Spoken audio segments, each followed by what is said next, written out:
Dear students, आज के इस वीडियो लेक्चर में हम डिस्कस करेंगे, एक एग्जांपल सॉल्व करेंगे सिंगली रेनफोर्स बीम का, जहां पर आपके सारे डाउट्स क्लियर होंगे related to design of singly reinforce beam. ठीक है, एग्जांपल्स के साथ।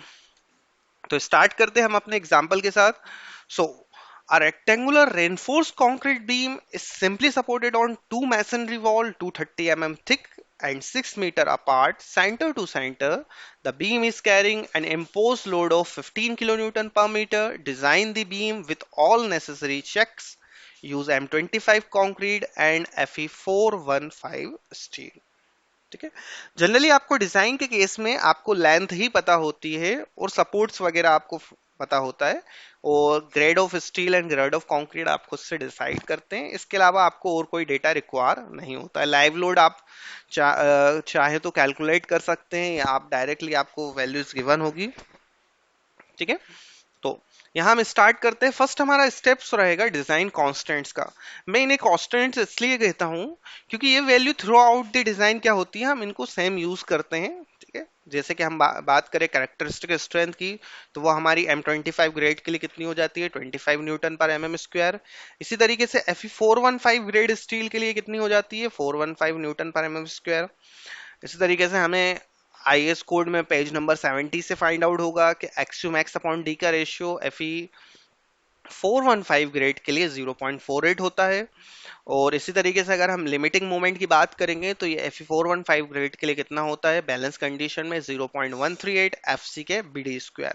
ठीक है, अगर आपको ये पता नहीं कि वैल्यू कहाँ से आती है, तो आप मेरे प्रीवियस लेक्चर्स जो हैं वो देख सकते हैं, वहां से आपको पता चल जाएगा। चलिए, तो बात करते हैं दूसरी स्टेप्स की। ठीक है, तो हमारी सेकेंड स्टेप्स में हम फाइंड आउट करते हैं डायमेंशंस। ठीक है, डायमेंशंस में हमारे पास दो डायमेंशन है, बी एंड डी। ठीक है, तो एक हम ट्रायल डेप्थ लेते हैं सिंपली सपोर्टेड बीम के लिए। तो हमारा जो क्राइटेरिया है वो है L/12 टू L/15 की रेंज में। ठीक है, तो वहां पर हमारी लेंथ कितनी दी गई है, 6000 mm यानी 6 मीटर। तो यहां से हम एक रेंज मिलती है हमें, वो रेंज क्या होती है, 400 टू 500 mm के बीच में। तो हम इसमें से एक, चाहे तो आप मिनिमम वैल्यू पर भी कर सकते हो, मैक्सिमम वैल्यू पर भी कर सकते हैं। मैं मिड वैल्यू ले रहा हूँ, एक बीच की अप्रोक्स वैल्यू 450 mm मैंने ली। ठीक है, इसके बेस पर हम इसे, इसी तरीके से हम बात करते हैं किसके लिए, हम निकालते हैं इसके लिए इफेक्टिव डेप्थ या ओवरऑल डेप्थ। ये हमने क्या फाइंड आउट करी है, इफेक्टिव डेप्थ। ओवरऑल डेप्थ हमारी क्या होती है, इफेक्टिव डेप्थ प्लस में इफेक्टिव कवर।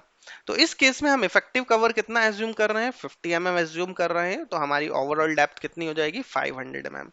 ठीक, तो याद रखिएगा फ्रेंड, प्रैक्टिकल कंसिडरेशन में भी अगर आप प्रैक्टिकली कोई बीम डिजाइन कर रहे हैं, तो उस केस में भी आप क्या करेंगे, जो बीम की डेप्थ रखेंगे वो किस रेशियो में रखेंगे, या तो वो 450 होगी या 500 होगी, इस तरीके से 550 होगी, यानी 50 के रिस्पेक्ट में आप उसे इंक्रीज करेंगे। क्योंकि हमारे पास जो जनरली फॉर्म वर्क होता है वो इंचेस में होता है अवेलेबल। ठीक है, इंचेस में और एमएम में भी अवेलेबल होता है, बट वहां पर जो रूल्स चलते हैं वो 50 mm इंक्रीज के साथ चलते हैं। अगर आपको मॉडिफाइड भी मिल जाएंगे, बट वो आपको इस तरीके से ना मिल पाएंगे। चलिए, नेक्स्ट वन हम बात करते हैं विड्थ ऑफ बीम। ठीक है, तो जनरली जो मिनिमम विड्थ होती है किसी भी बीम के लिए वो 200 mm लेते हैं। और अगर आपके पास 9 इंचेस वॉल है, जैसे आप बिहार रीजन या यूपी रीजन से हैं,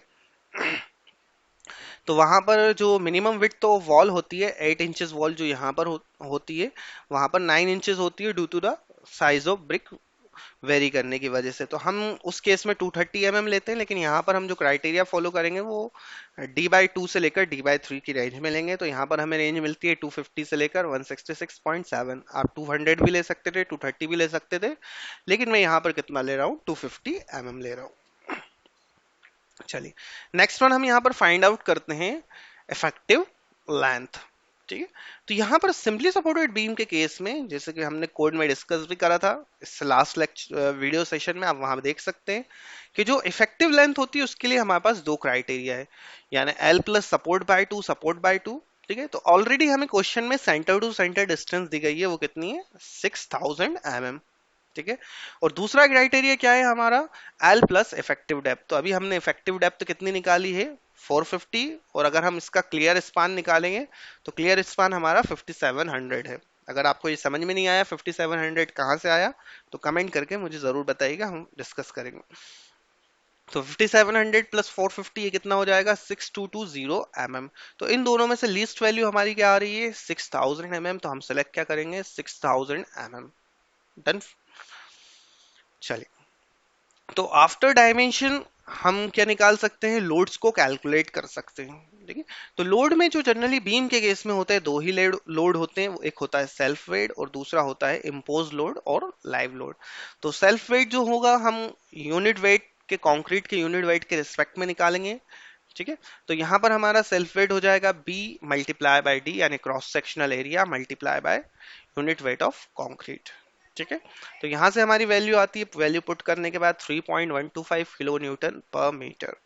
ठीक है, अब आप कहेंगे कि यहाँ पर हमने थ्री वॉल्यूम के रिस्पेक्ट में क्यों नहीं लिया, क्योंकि हमें जो एक डायमेंशन है वो किस में लेना है, रनिंग मीटर में लोड चाहिए, इसलिए हमने यहाँ पर एक डायमेंशन नहीं लिया है। दूसरी बात करते हैं हम इम्पोज लोड की, तो वो आपको गिवन है 15 किलो न्यूटन पर मीटर। यहाँ पर हम टोटल लोड निकाल लेते तो टोटल लोड आपका आता है 18.125 किलो न्यूटन पर मीटर। ठीक है, यहाँ पर हम डिजाइन लोड की बात करते हैं, तो डिजाइन लोड आपका क्या होता है, factor of safety multiply by working load. ये जो आपके अभी तक आपने लोड निकाले ये वर्किंग लोड होते हैं। ठीक है, लेकिन हम सेक्शन को किसके लिए डिजाइन करते हैं, डिजाइन लोड के लिए डिजाइन करते हैं, ना कि वर्किंग लोड के लिए। ठीक है, तो यहाँ पर हमने फैक्टर ऑफ सेफ्टी यूज करा, फैक्टर ऑफ सेफ्टी यूज करने के बाद ये हमारी वैल्यू आई 27.2 किलो न्यूटन मीटर। इसके रिस्पेक्ट में हम क्या फाइंड आउट कर सकते हैं, बेंडिंग मोमेंट। ठीक है, तो सिंपली सपोर्टेड केस के अंदर अगर यूडीएल लग रहा हो तो मैक्सिमम बेंडिंग मोमेंट क्या हो जाता है, WL² बाय 8। तो यहाँ से हमने मैक्सिमम बेंडिंग मोमेंट निकाला, वो हमारा कितना आया 122.3 किलो न्यूटन मीटर। ठीक है, तो अब जो आपने ये डायमेंशन डिसाइड करें, इसको हम चेक भी करेंगे कि ये जो मोमेंट आ रहा है क्या ये इस मोमेंट को बियर करने के लिए ये डायमेंशन इनफ है। ठीक है, तो वो हम चेक करेंगे इफेक्टिव डेप्थ से। सो यहाँ पर बैलेंस सेक्शन के लिए एमयू लिमिटिंग की वैल्यू 0.138 एफसी के बीडी स्क्वायर होता है। इसी फॉर्मूले को थोड़ा सा मॉडिफाई कर देंगे हम डी के रिस्पेक्ट में, तो ये हो जाएगा under root M U upon 0.138 F C K B. कई बुक्स में आपको ये फॉर्मूला जो मिलेगा आर यू के रिस्पेक्ट में होता है, बट वो इसको कांस्टेंट बना दिया गया है, बाकी और कोई चेंज नहीं है।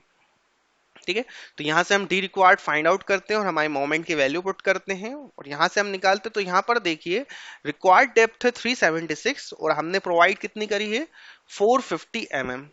ठीक है, तो इट मींस कि इस मोमेंट को कैरी करने के लिए मिनिमम इतनी डेप्थ रिक्वायर है और हमने प्रोवाइड इतनी करी है। ठीक है, तो इट मींस कि हमारा सेक्शन क्या कर रहा है, पास कर रहा है। ठीक है, सो हम सेक्शन को क्या करेंगे, अंडर रेनफोर्स के लिए डिजाइन करेंगे। ठीक है, अब यहाँ पर एक छोटी सी चीज जो है वो मुझे आपसे डिस्कस करना है, वो क्या है कि एक्चुअल इफेक्टिव डेप्थ होती क्या है। ठीक है, तो जब आप प्रैक्टिकल कंसिडरेशन में वर्क करेंगे तो वहां पर आपको सेक्शन को इकोनॉमिकल बनाना बहुत जरूरी है। तो हम इकोनॉमिकल कंसिडरेशन को लेते हुए इफेक्टिव डेप्थ फाइंड आउट करेंगे। तो एक्चुअल में इफेक्टिव डेप्थ होती है बार के सेंटर तक। इट मींस कि इसमें आपको क्या क्या माइनस करना पड़ेगा, clear cover minus stirrup dia और minus half of the bar. तो यहां से हम डिडक्ट करेंगे तो आपकी इफेक्टिव डेप्थ क्या हो जाएगी, overall depth minus clear cover minus में स्टिरअप डाया और मेन बार डाया बाय 2। तो यहाँ से इफेक्टिव डेप्थ निकल के आती है 500 माइनस 20 माइनस 8 और माइनस 20/2। ठीक है, माइल्ड एक्सपोजर कंडीशन के लिए आईएस कोड के अंदर जो नॉमिनल कवर वैल्यू दी गई है, ठीक है, वो कितनी है 20 mm। ठीक है, तो यहां से हमारी इफेक्टिव डेप्थ एक्चुअल निकल के आती कितनी 462 mm। यही वैल्यू हम आगे डिजाइन के लिए यूज करेंगे। ठीक है, तो फर्स्ट अब इसके बाद जब हमने आपको सेक्शन को सेटिस्फाई कर लिया, यानी सेक्शन जो हमारा है वो एडॉप्टेबल है, तो उसके बाद हम क्या करेंगे, इस सेक्शन के लिए यानी फाइंड आउट करेंगे एरिया ऑफ स्टील। ठीक है, यानी टेंशन एनफोर्समेंट हम इसके लिए फाइंड आउट करेंगे। तो टेंशन एनफोर्समेंट फाइंड आउट करने के लिए दो फॉर्मूलेज हैं आपके पास, आप चाहे तो ये फॉर्मूला यूज कर सकते हैं और चाहे तो ये फॉर्मूला यूज कर सकते हैं। ये बीसी पुनमिया जो बुक आती है उसमें आपको दिया रहेगा। ठीक है, तो यहाँ से हम वैल्यू पुट करते हैं। मैं इसको ज्यादा प्रेफर करता हूँ क्योंकि इसमें डायरेक्ट आंसर मिलता है, इसमें आपको सेकंड ऑर्डर इक्वेशन मिलती है जिससे आप सॉल्व करते हो। तो यहाँ से हमने एरिया ऑफ स्टील रिक्वायर्ड निकाला, तो वो कितना आया 833 mm स्क्वायर। क्लियर है ये चीज। ठीक है, देखिए, अब हमें क्या करना है कि ये जो एरिया ऑफ स्टील निकल कर आया है इसे हम थोड़ा चेक करते हैं, मिनिमम जो रिक्वायरमेंट है एरिया ऑफ स्टील की उससे। तो हमने अभी तो लास्ट लेक्चर जो है उसमें डिस्कस करा था कि मिनिमम एरिया ऑफ स्टील जो है बीम के केस में, टेंशन रेनफोर्समेंट के केस में क्या होता है 0.85 बीडी अपॉन एफ वाई। यहाँ हम पुट करते हैं तो ये कितना आता है 236 mm square, which is very less than 833 mm square which is area of steel required. तो यहाँ पर भी हमारा सेक्शन क्या होता है, पास होता है। तो हम इस केस में के अंदर क्या यूज कर रहे हैं, हम 20 mm का डाया यूज कर रहे हैं इस मेन बार में, और 8 mm के हम स्टिरअप यूज करेंगे। ठीक है, तो हम 20 mm डाया का बार यूज कर रहे हैं, तो हमारा एक बार का एरिया ऑफ स्टील कितना हो जाएगा, सेक्शनल एरिया 314 mm स्क्वायर। और यहां से हम क्या फाइंड आउट कर सकते हैं, नंबर्स ऑफ बार। तो नंबर ऑफ बार क्या होंगे कि ये टोटल एरिया इतना रिक्वायर है, एक का इतना होता है, अगर इससे डिवाइड कर देंगे तो नंबर ऑफ बार्स पता चल जाएंगे। तो नंबर ऑफ बार्स कितने आ रहा है 2.65। बट 2.65 कोई बार नहीं होते, मिनिमम बार जो होंगे 3 बार, क्या होंगे 3 होंगे। तो हम 3 bars of 20 mm dia provide करेंगे। ठीक है, अब हम इसे क्या करते हैं, हमारे सेक्शन को, जैसे कि हमने ये बैंडिंग के लिए तो हमने रेनफोर्समेंट प्रोवाइड कर दिया, बट हम इसे शेयर के लिए भी क्या करेंगे, चेक करेंगे। ठीक है, तो शेयर के लिए हमें चेक करने के लिए क्या फॉर्मूला है, शेयर के लिए हम इसे कैसे चेक करेंगे, तो वो हम देखते हैं शेयर के लिए कैसे चेक होगा। तो मैक्सिमम शेयर फोर्स जो होता है वो, यानी सिम्पली सपोर्टेड बीम के केस में और यूडीएल के केस में क्या होता है WL/2। तो यहां से हम फाइंड आउट करते हैं तो वो हमारा आता है 78.5 किलो न्यूटन। तो नॉमिनल शेयर स्ट्रेस क्या हो जाएगा, shear force upon share area. ठीक है, तो टाउ वी क्या हो जाएगा, VU अपॉन में BD। तो यहाँ हमने वैल्यू पुट करी, तो यहाँ से हमारा नॉमिनल शेयर स्ट्रेस की वैल्यू कितनी आई है 0.68 न्यूटन पर mm स्क्वायर। ठीक है, बट एज पर IS 456/2000 डिजाइन शेयर स्ट्रेस, जो हमारी डिजाइन शेयर स्ट्रेस जो होती है वो हमें टेबल नंबर 19 से मिलती है, तो हम वो भी फाइंड आउट करेंगे। तो उस वैल्यू को फाइंड आउट करने के लिए हमें, तो डिजाइन शेयर स्ट्रेस निकालने के लिए हमें दो वैल्यू चाहिए, पहले हमें ग्रेड ऑफ स्टील पता होना चाहिए और परसेंटेज ऑफ स्टील पता होना चाहिए। तो यहाँ पर हम एरिया ऑफ स्टील कितना प्रोवाइड कर रहे हैं, 3 बार्स ऑफ 20 mm डाया, तो हमने टोटल एरिया निकाला 942 mm स्क्वायर। अब percentage of steel find out करेंगे, तो यहाँ हमारा परसेंटेज ऑफ स्टील कितना निकल कर आ रहा है, परसेंटेज ऑफ स्टील का फॉर्मूला क्या हो जाएगा, AST प्रोवाइडेड अपॉन में BD। ठीक है, तो 942 डिवाइडेड बाय 250 इंटू 462 हमारी इफेक्टिव डेप्थ। तो ये कितना आ रहा है 0.8%। तो यहाँ से दो चीजें वेरीफाई हो जाती है, एक तो हमारा मैक्सिमम रेनफोर्समेंट की रिक्वायरमेंट भी, मैक्सिमम किसी भी केस में क्या होता है, बीम के केस में 4% है, यानी 0.04 times of BD code recommended करता है 4% फॉर बीम्स। तो यहाँ पर इसमें भी सेटिस्फाई हो रहा है। और अब हम यहाँ से देखते हैं टेबल नंबर 19 जो आपको IS कोड के अंदर मिलेगी। तो देखिए, पहली चीज तो हमने कंक्रीट का ग्रेड कौन सा यूज करा है, तो हम वो वाला कॉलम सेलेक्ट करेंगे। तो हमने यहाँ कंक्रीट का ग्रेड क्या था M25, तो हमने M25 का कॉलम सेलेक्ट करा। अब यहाँ पर हमारा परसेंटेज ऑफ स्टील यानी AST अपॉन में BD मल्टीप्लाई बाय 100, इसकी वैल्यू क्या है आई है 0.8। तो ये 0.75 से 1 के बीच में है। तो हमने ये दो वैल्यू के रिस्पेक्ट में ये दो वैल्यू फाइंड आउट करी हैं। ठीक है, इसको हम लीनियर इंटरपोलेशन के थ्रू सॉल्व कर लेंगे। ठीक है, तो यहाँ पर टेबल नंबर 19 से हमने दो वैल्यू ली है कि 0.75 पे हमारा 0.57 थी और 1 पर 0.64 थी, और 0.8 पर हमें क्या करना है, फाइंड आउट करना है। तो लीनियर इंटरपोलेशन के थ्रू हम निकालते हैं डिजाइन शेयर स्ट्रेस। ठीक है, तो डिजाइन शेयर स्ट्रेस क्या होती है वो भी समझ लीजिए कि इस पर्टिकुलर परसेंटेज ऑफ स्टील के लिए और इस ग्रेड ऑफ कंक्रीट के लिए ये सेक्शन मैक्सिमम कितना शेयर स्ट्रेस जो है वो बियर कर सकता है, तो वो वैल्यू हम फाइंड आउट कर रहे हैं। ठीक है, तो यहाँ पर लीनियर इंटरपोलेशन के थ्रू हमने फाइंड आउट करा है। ठीक है, तो यहाँ पर लीनियर इंटरपोलेशन के थ्रू ये वैल्यू आई है 0.58। ठीक है, तो ये वैल्यू क्या है, लेस देन है टाउ सी मैक्स से। ठीक है, तो किसी भी केस में क्या होना चाहिए, हमारी जो भी डिजाइन शेयर स्ट्रेस की वैल्यू आएगी या वो किससे लेस होना चाहिए, टाउ सी मैक्स से होना चाहिए। लेकिन यहाँ पर हमारी जो कंडीशन बन रही है वो क्या हो रही है कि हमारा जो नॉमिनल शेयर स्ट्रेस है, इट मींस कि टाउ वी जो है वो ग्रेटर आ रहा है टाउ सी से, क्योंकि वो हमारा था 0.68, ये आया 0. 0.58। तो इस केस में हमें क्या करना पड़ेगा, सेक्शन को डिजाइन करना पड़ेगा। इसको जनरल में ये समझ लीजिए कि ये हमारा टाउ सी क्या है, कि सेक्शन में बियर करने वाले मैक्सिमम स्ट्रेस, और यह है सेक्शन पर आने वाली स्ट्रेस। तो जब स्ट्रेसेस ज्यादा आ रही हैं बियर करने से ज्यादा, तो आपको क्या करना पड़ेगा, उसे डिजाइन करना पड़ेगा। तो हम यहाँ पर डिजाइन करेंगे। तो डिजाइन के लिए हमें क्लॉज नंबर 40.2 देखना है। ठीक है। तो डिजाइन शेयर स्ट्रेस को फाइंड आउट करने के लिए हमें सबसे पहले क्या करना पड़ेगा, VUS निकालना पड़ेगा। तो VUS क्या होता है, VU माइनस टाउ सी VD। तो VUS हमारा क्या हो जाएगा, 7850 माइनस VU की वैल्यू ये थी हमारी, यहाँ पुट करेंगे तो यहाँ से हमारी वैल्यू आती है VUS की 11510। ठीक है। तो हमने पहले ही डिसाइड करा था कि हम 8 mm डाया बार के क्या करेंगे, स्टिरअप यूज करेंगे और share enforcement in the form of vertical stirrup provide करेंगे। ठीक है। तो वर्टिकल स्टिरअप के केस में हमारा एरिया ऑफ वर्टिकल स्टिरअप का जो लेग्ड होंगे उनका एरिया हो जाएगा। तो यहाँ पर हम मल्टीप्लाई करेंगे, हम 2 लेग्ड स्टिरअप यूज कर रहे हैं, तो 2 मल्टीप्लाई बाय पाई बाय 4 8 का स्क्वायर। तो यहाँ पर हमारी वैल्यू आती है कितनी, 100.53 mm स्क्वायर। ठीक है। अब ये जो हमें आईएस कोड ने हमें ये रिलेशनशिप दिया है, यहाँ से हम क्या निकालेंगे, स्पेसिंग ऑफ वर्टिकल स्टिरअप। ठीक है। तो यहाँ पर हमने पुट करा और यहाँ से स्पेसिंग ऑफ वर्टिकल स्टिरअप निकाली, तो ये आ रही है 1456। ये बहुत ज्यादा वैल्यू है। ठीक है। लेकिन इसी तरीके से हमें मिनिमम शेयर रेनफोर्समेंट भी कहता है कोड। तो मिनिमम शेयर रेनफोर्समेंट क्या होता है वो भी हमें चेक करना है।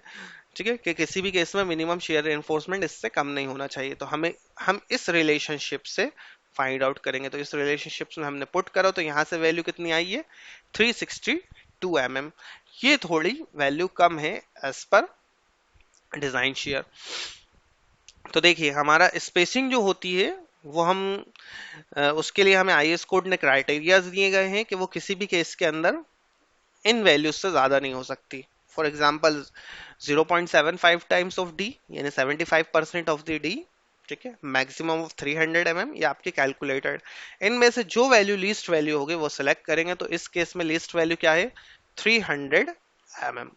सो हम क्या करेंगे, 8 mm डाया के 2 लेग वर्टिकल स्ट्रिप प्रोवाइड करेंगे at the rate of 300 mm centre to centre distance.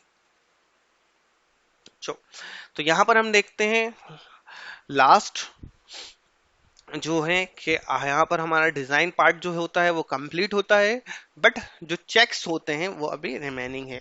तो हम चेक जो करेंगे, फर्स्ट हमारा जो चेक है वो डिफ्लेक्शन के लिए। ठीक है। तो डिफ्लेक्शन वाला चेक जो होता है वो हम क्या करते हैं कि जैसे हमें स्टार्टिंग में ही हमने डिस्कस करा था कि हम डिफ्लेक्शन के बेस पर ही हम डायमेंशन ले रहे हैं, तो वही डायमेंशन हमें क्या करना है, डिफ्लेक्शन को चेक करना है मॉडिफाई करते हुए। ठीक है। तो यहां पर हम इन्हें क्या करेंगे, फर्स्ट कि एल बाई डी की मैक्सिमम वैल्यू हमारी कितनी है, सिंपली सपोर्टेड बीम के केस में 20, तो हमने यहाँ पर 20 ली है। बट ये वैल्यू क्या होगी, मॉडिफाई होगी। मॉडिफाई क्यों होगी, क्योंकि हमने यहाँ पर टेंशन एनफोर्समेंट क्या करा है, प्रोवाइड करा है। ठीक है। अब जो मॉडिफाई होगा उसके लिए हम ग्राफ देख लेते हैं। तो आईएस कोड के अंदर ये जो आपको मॉडिफिकेशन फैक्टर जो है किसके लिए, टेंशन एनफोर्समेंट के लिए, इसको हम KT से डिनोट करते हैं, KT। ठीक है। ये ग्राफ दिया गया है, ये किस पर डिपेंड करता है, एफएस की वैल्यू के ऊपर और परसेंटेज ऑफ टेंशन एनफोर्समेंट के ऊपर। तो देखिए पीटी तो हमें ऑलरेडी फाइंड आउट है कि हमने 0.8% एरिया ऑफ स्टील प्रोवाइड करा है। ठीक है। लेकिन एफएस की वैल्यू हमें फाइंड करना पड़ेगी, तो हम एफएस की वैल्यू फाइंड आउट करते हैं। तो एफएस इज इक्वल्स टू क्या होता है, 0.58 FY area of cross sectional steel require upon provided का रेशियो है ये। तो यहां पर हमने क्या करा, इसको पुट करा, तो यहाँ पर F S is equals to 0.58 FY 833 upon 942। तो ये हमारा आ रहा है 212 न्यूटन पर mm स्क्वायर। ठीक है। और परसेंटेज ऑफ स्टील कितना है, 0.8%। ठीक है। अब यहाँ पर क्या हो रहा है देखिए, अब इसमें फाइंड आउट कैसे करेंगे तो वो देखते हैं हम। 0.8% के ऊपर हमारे पास दो वैल्यू हैं, एक 240 के ग्राफ पर वैल्यू मिल रही है और एक 190 के ग्राफ के ऊपर हमें वैल्यू मिल रही है। ठीक है। तो इन दोनों वैल्यूज पर हमें, तो देखिए 190 के ग्राफ के ऊपर हमें अप्रोक्स वैल्यू जो मिल रही है वो कितनी हो रही है, 1.35। ये 1.2 है, ये 1.4 है, तो हमने इसको माना 1.35। ठीक है। इसी तरीके से 240 के ग्राफ के ऊपर हमने ये वैल्यू ली है कितनी, ऐसे हम 1.2 ले रहे हैं। ठीक है। आप चाहे तो इसे कम करके भी ले सकते हैं। ठीक है। ये 240 वाला जो ग्राफ है, ये आप इसको 1.0.8, ये थोड़ा सा मिस्टेक हो गया है, इसको आप 1.1 कर लीजिएगा। ठीक है, तो यहाँ पर हम लीनियर इंटरपोलेशन के थ्रू निकालते हैं, तो यहाँ पर हमारी वैल्यू जो आती है कैटी की वैल्यू, ये 1.29 आ रही है। ठीक है, अब ये 1.29 वैल्यू को हमने इसको मॉडिफिकेशन फैक्टर का मल्टीप्लाई करा, तो देखिए हमारा जो मैक्सिमम वैल्यू है वो कितनी हो गई 25.8, बट जो हम प्रोवाइड कर रहे हैं एल बाई डी का रेशियो वो कितना हो रहा है 12.9। तो देखिए यहाँ पर प्रोवाइडेड वैल्यू जो है वो लेस देन है मैक्सिमम से, इट मीन्स कि ये क्या होता है डिफ्लेक्शन में पास होता है, डिफ्लेक्शन में सेटिस्फाई होता है। अगर ये आपको यहाँ पर कोई दिक्कत हुई हो, समझ में नहीं आया हो, तो आप मुझसे डिस्कस जरूर करिएगा। चलिए नेक्स्ट हम चेक करते हैं इसे डेवलपमेंट लेंथ के लिए। ठीक है, तो फ्रेंड्स अगर आपको डेवलपमेंट लेंथ नहीं पता है तो डेवलपमेंट लेंथ के लिए आप मुझसे पूछ सकते हैं, मैं इसके ऊपर एक सेपरेट वीडियो बना दूंगा, आप उसमें बहुत अच्छे से इसे समझ पाएंगे। ठीक है, तो डेवलपमेंट लेंथ के लिए कोड जो है हमें रिकमेंड करता है ये वैल्यू। ठीक है, कि हमारी जो डेवलपमेंट लेंथ होगी वो किसी भी केस में इस इक्वेशन से ज्यादा नहीं होना चाहिए, m1/v+l0, यानी इट मींस कि इस लेंथ से ज्यादा नहीं होना चाहिए। ठीक है, ये सारी चीजें यहाँ पर दी गई हैं कि m1 क्या है, v क्या है, l0 क्या है, आप यहाँ से देख सकते हैं कोड के अंदर से। ठीक है, क्लियर है ये चीज। ठीक है, v यहाँ पर क्या है हमारा शेयर फोर्स है, और m1 क्या है हमारा जो हमने अभी टेंशन एनफोर्समेंट प्रोवाइड किया है उसके रिस्पेक्ट में कितना मोमेंट सेक्शन बियर कर सकता है, यानी इस टेंशन एनफोर्समेंट पर कितना मोमेंट बियर कर सकता है, तो वो वैल्यू हमने फाइंड आउट करी है। ठीक है, ये मोमेंट वो मोमेंट नहीं जो आपने फाइंड आउट करा था स्टार्टिंग में, वो मोमेंट पर आपने देखिए ये वो मोमेंट है जिससे आप क्या करेंगे, इसे आगे चेक करेंगे। तो यहाँ पर हमने इस मोमेंट के फॉर्मूले में इसमें पुट करी वैल्यूज। ठीक है, तो यहाँ से मोमेंट निकाला और इसको हमने वैल्यूज में पुट करा, तो यहाँ पर हमारी देखिए हमने L0 को 0 लिया है। L0 को हम 0 क्यों ले रहे हैं, अगर आपको ये नहीं पता है तो देखिए यहाँ पर ये क्या है, L0 जो है वो एंकरेज वैल्यू है। ठीक है, एंकरेज वैल्यू, तो इस केस में अभी भी कोई हम एंकर बार या एंकरेज लेंथ नहीं प्रोवाइड कर रहे हैं, इसलिए ये क्या होगी 0 ही काउंट होगी। क्लियर है ये चीज। ठीक है, तो यहाँ पर हमने इसमें पुट करा तो ये वैल्यू आती है हमारी 1730 mm। ठीक है, तो एज पर IS 456/2000 डेवलपमेंट लेंथ जो आपको दी गई है वो फॉर्मूला है LD is equals to 5 sigma ST upon 4 tau VD। यहाँ पर 5 क्या है diameter of bar, sigma ST क्या है आपकी अलाउएबल स्ट्रेस।